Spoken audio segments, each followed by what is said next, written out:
மானம் குறையும் இன்னு மாசு படியும் இன்னு வீணா கதை முடிஞ்சு போச்சு.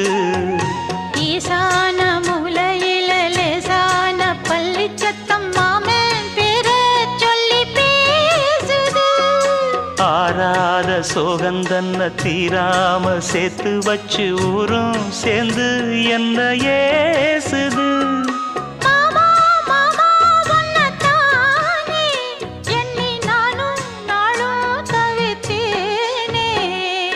கூண்டுக்குள்ள என்ன வச்சு கூடி நின்ன ஊற விட்டு கூண்டுக்குள்ள போனதென்ன கோலக்கிளியே.